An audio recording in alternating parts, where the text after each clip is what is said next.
right, good afternoon. Good afternoon. So again, thank you to Benny and everyone else who has helped put this conference together. Very excited to be presenting my work here on sustainability.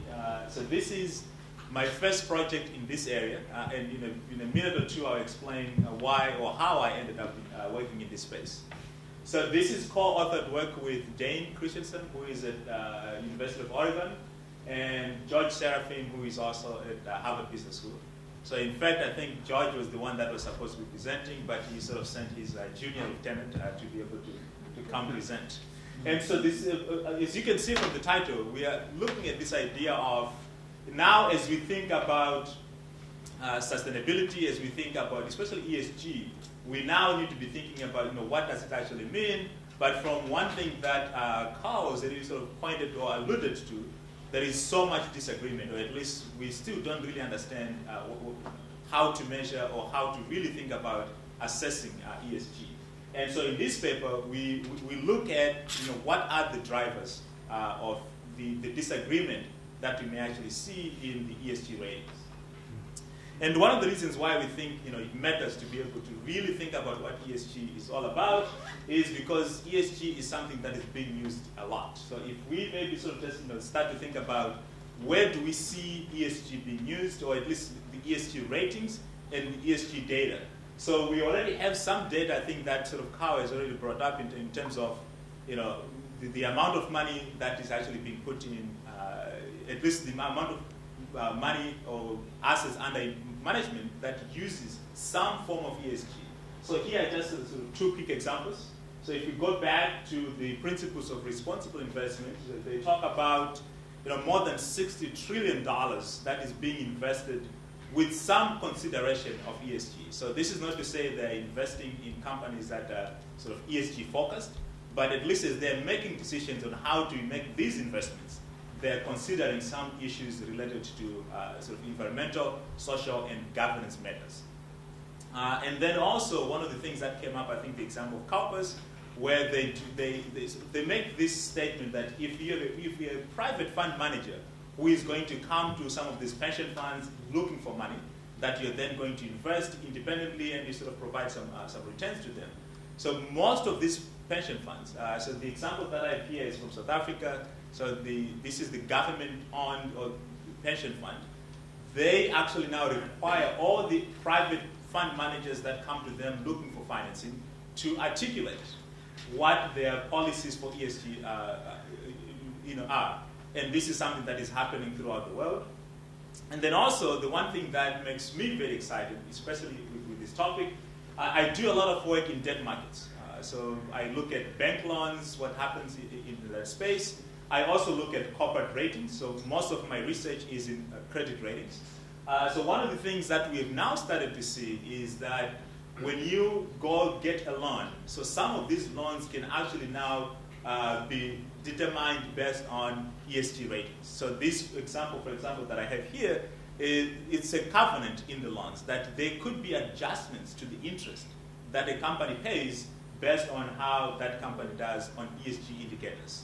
And if this statement had continued from the Wall Street Journal, so you could actually see that this bank would not do its own rating for the ESG. It will rely on third-party ESG ratings, which is sort of one of the things that this paper is going to be about. But obviously, this slide will not be complete without credit rating agencies. So now these are the regular credit rating agencies that we sort of tend to think of. So we have S&P Global, we have Moody's, we have Fitch. And now one of the things that is happening in this space, and this is really what pushed me to sort of consider spending time understanding what's happening with ESG, is if we were to go back to 2017, S&P will say that about 10% of their ratings were based on some form of ESG considerations. And then if you look at Fitch, so 22% of their 22,000 ratings were actually based on some form of ESG ratings. So this is not saying ESG is a big part or ESG is now a separate thing that they're considering for these ratings, but as they look at each individual company, they look at the entities, they're going to be thinking about where does this company or where does this entity stand with respect to ESG. And beyond that, So some of you may already know Moody's and S&P have now invested or have bought or acquired some companies that were purely ESG rating agencies. So now they're really moving all into thinking about how do we actually do ESG ratings. And there's also a lot of money that people are spending to just be buying data. So this is data, not necessarily ratings. It could simply be acquiring data that allows you to learn about how a company is performing on ESG. So this is between 2014 and 2018, there's been about $200 to $500 million that people have spent just buying this data. And I think this number is going to be even bigger, depending on how you look at what people actually are spending it on. So as you sort of think about this information or sort of all the usage, the amount of money that's going into this, then the question is, do we understand what this is? And I think, again, from what we've already had this morning, there is a lot of disagreement. So we really don't know what these things, what ESG is. And for those that have started to provide some ratings, they don't quite disagree. So one of the things that come up, if you read the Wall Street Journal, you read the Financial Times, and you listen to the SEC commissioners talking about ESG, the story is the same, that what are we learning? Why is there so much disagreement between ESG ratings? And so one of the things that people have made, they've sort of compared this to is, if you think about credit rating agencies, when they give ratings or assign ratings for the credit risk of an issuer, they tend to really sort of move together. There's some disagreement, but in general, they tend to be very close to each other. But if we look at ESG ratings, there is a lot of disagreement, or rather, in this case, there's very little overlap. And so there is a concern, and the concern here is if there is a lot of disagreement, and perhaps if we really don't understand what's happening there, then these ratings are at risk of just not being trusted by investors.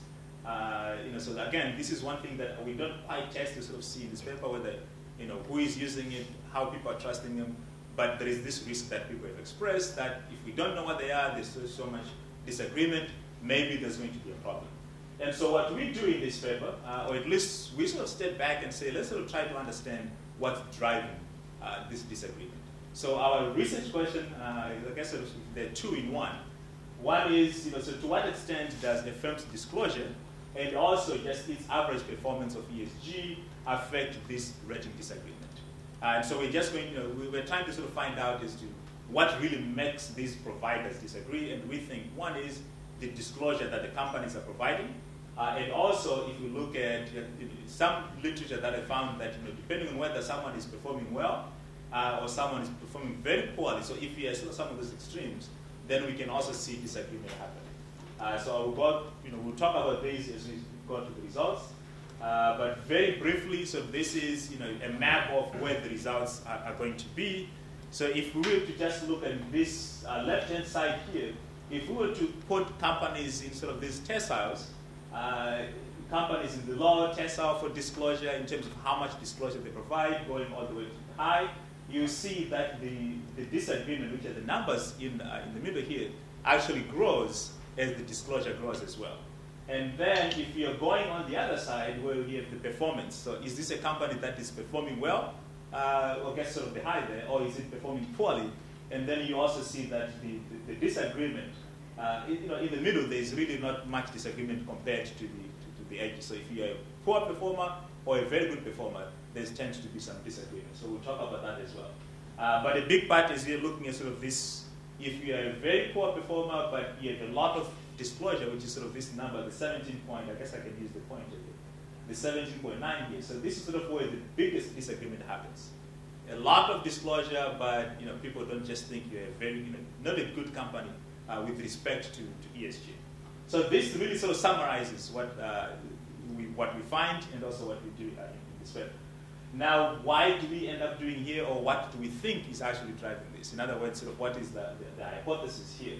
Or I guess maybe this is going to be, I think we had this discussion at lunch, is in general you expect disclosure to actually help rather than to increase disagreement.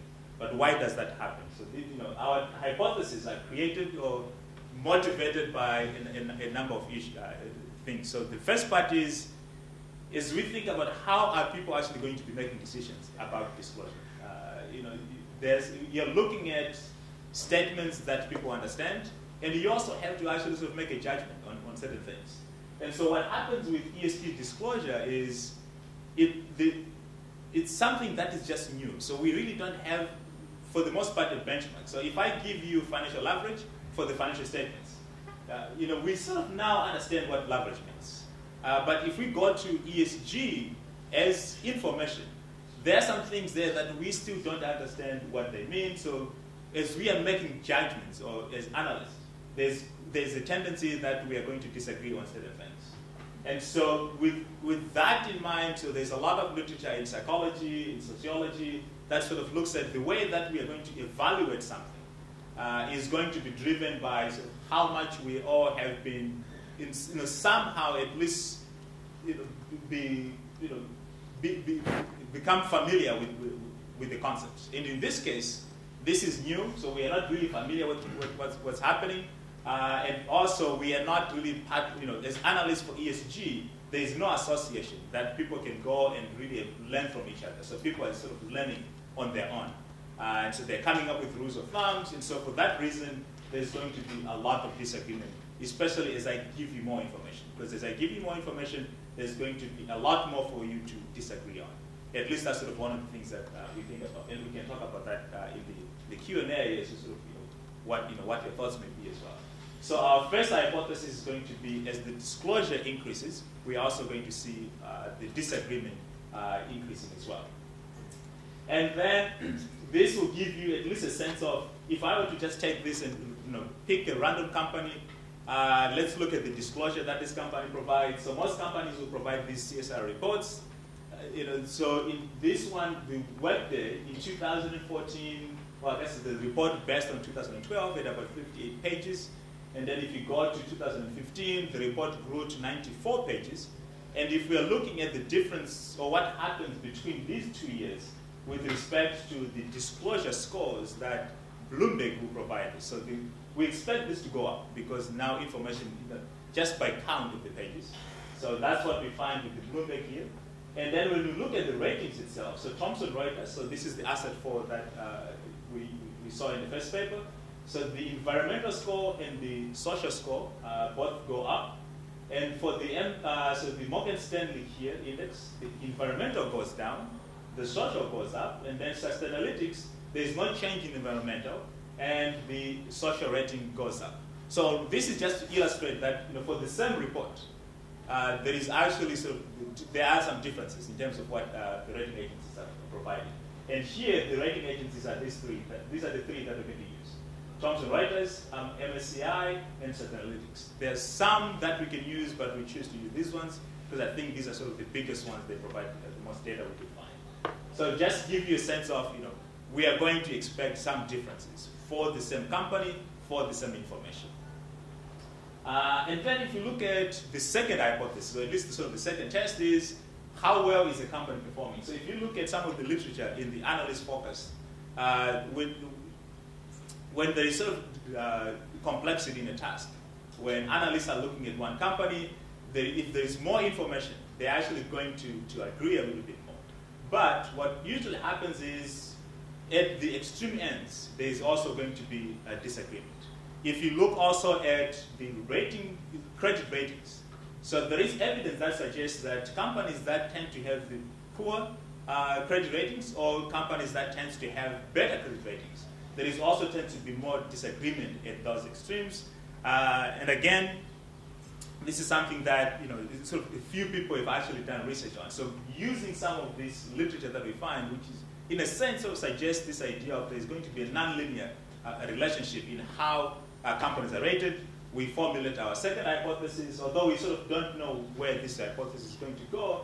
So it's actually going to be, as your performance for ESG, your performance for ESG may or may not affect this rating disagreement. That allows us to at least see which direction it goes without really committing ourselves to anything. Now the variables that we use. So the big part is disagreement. What is ESG disagreement? The main measure that we use here is the standard deviation of a firm's ESG ratings. And these ratings are created from the three measures, the three rating agencies that I showed you. And then we are going to look at disclosure. In this case, disclosure is a score that we get from Bloomberg. So we are looking at Bloomberg as a score that allows us to just sort of look at all the disclosures that the company actually provides. So the company can provide disclosures through 8Ks, the 10Ks, conference calls. They can provide disclosure through dedicated CSR reports. And Bloomberg is taking all these scores and taking all this information and creating a score that will show us, or at least tell us, how much disclosure a company has. And that's going to be our measure of disclosure. And then our measure of ESG performance is simply going to be the average across all the different providers of the ESG ratings. So yeah. Just one question. Mm-hmm. Some of these providers say that they industry adjust their numbers. Okay, yeah. And so then it's important that the different providers that you're looking at are all using the same industry classifications. So I guess one of the questions is, are these industry adjusted, and are they using the same industries across the different vendors? So ideally, that's sort of what we want, right? Where we say for the same company, you're all looking at, you're classifying that company. I'm not at all clear that they're industry adjusting, and I cannot back out what industry classifications they're using. So one thing we do when we go to the empirics is we try to use industry weights, because they sort of have weights for the pillars, and then they have weights for the industries.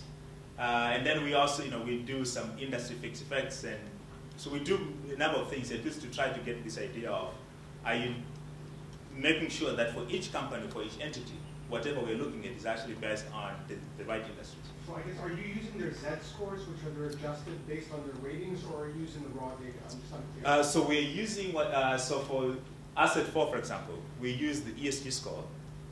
So that is just the raw score that goes from the 0 to 100. That's a weighted score based upon a bunch of things. Yeah. So we use it's a weighted score based on, so if we get this the E score plus the S score plus the G score, and then we are taking those three and we are creating a measure that becomes ESG score. We ignore the economic score because they also have some of these other scores. But I don't think we're using it the same way that you do, where you actually do some adjustments as well, or you sort of take the score. Yeah. And then for one of these, which is the MSI, let's see, because one of them ranges from 0 to 10. So what we then do is sort of scale it up to from 0 to 100. So all of them are sort of the scores that whatever the ESG score is, that ranges from 0 to 100. We don't do any adjustment, but when we go to the test, we can sort of see some of the things that we do, at least to make sure that we are trying in some way to make sure that we are taking into account the weighting that may happen for each industry, and the weighting that may also happen for each pillar.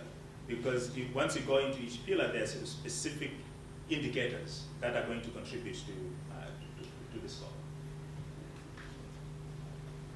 And so if we were to just go to the main test in this case, so we find that the ESG disclosure on average is associated with greater disagreement. So if we were to sort of put this in some economic terms, if we look at just the one standard deviation, for each one standard deviation increase in ESG disclosure is going to be associated with about 11% increase in the disagreement. And that number is even slightly bigger for the ESG average, which is going to be about 23% change or increase in the ESG disagreement. And again, so we look at this on the ordinal least squares regressions. We do that also in the firm fixed effects to sort of show that even just within the firm, that as the firm is changing its disclosure from year to year, or from whatever, however they present that disclosure, it's actually going to lead to the same outcome as well. And then we also look at the changes model to try to get to this idea of, is this something that's just going to be cross firms, or is it something that maybe, we're not claiming causality at least here, but we're sort of trying to sort of get closer to what that could be. And then if you look at sort of the individual pillars, so so these tests here are looking at just in general, if we're looking at ESG in total. But now, if we were to go to, I guess I'm going too far here. This is where going backwards becomes important. Let's see. So now, if we were to say, so for disclosure itself, so disclosure can actually be disclosure for the E, just the same way that the rating itself can be a rating for just the E or the S or the G. So we try to sort of say, which of these disclosures is going to be driving the disagreement? Are people disagreeing more because there is a lot more disclosure on the environmental issues, or is there more disclosure on the social issues, or more on the governance issues? And what we find here is that maybe we can go into sort of the fan-fix effect, which is the middle part here. So the social score and the environmental score is going to actually, for disclosure, is going to drive greater disagreement. But when there's more disclosure on the governance, at least with these fan-fix effects within the firm, we don't see any disagreement happening. And the same happens when you go to the changes model, but in the ordinal least squares, we're sort of finding some of these results. So we attribute this change that governance is not loading the same way to the fact that governance is something that people have been studying for a while. So maybe we do have some understanding of what some of these things actually mean when I'm given disclosure, so we can have similar interpretations there. But I think there's something that Carl mentioned earlier this morning that we may have to look at, that environmental is actually one that there seems to be studied. So that's something I'm going to have to go back and sort of see what that could be. So again, if we were to change our dependent variable to not be the total ESG disagreement score, but just be for each pillar, so the environmental, the social, and the governance, these results sort of seem to hold the same way, that disclosure for each one of these for the given indicator is actually going to lead to even greater disagreement. And to be able to at least get to some causality, we look at the different countries now have required that companies actually provide ESG disclosure. So as we look at, I think it's about 30 or so countries all over the world that at different points in time, either as a country or as an exchange, have required that all the companies associated with them provide some ESG disclosure. So if we look at that as some instrument here to sort of provide a change or an exogenous shock to disclosure, what happens? So we actually find that with mandatory disclosure, we then, we're going to continue to see this disagreement happen. So it gives us some assurance that there is, maybe something close to what the causality could be, but at least this idea that disclosure is indeed causing some of this disagreement. And now, so one of the things, so I wanted to sort of show this picture is, as we're talking about this, ESG, we are talking about what, how we look at companies, whatever information they provide. But the one thing that we then sort of, at least that we're trying to explore, so this is not in the paper that the draft that you'd have seen, is this idea of, what about ESG that we care about? Is it the policies or the outcomes? And also, if we were to look at, creating or at least refining the hypothesis that we just tested here, if we look at the disclosure, are the companies disclosing inputs? Are the companies disclosing outputs or outcomes? So when I say inputs, it could simply be they say, we have a policy on gender diversity, since gender is something that we've been talking about all day. Or they can say, we have 20% or 25% of our board being female. Or an outcome could simply be, we have won an award for being the best place for women to work.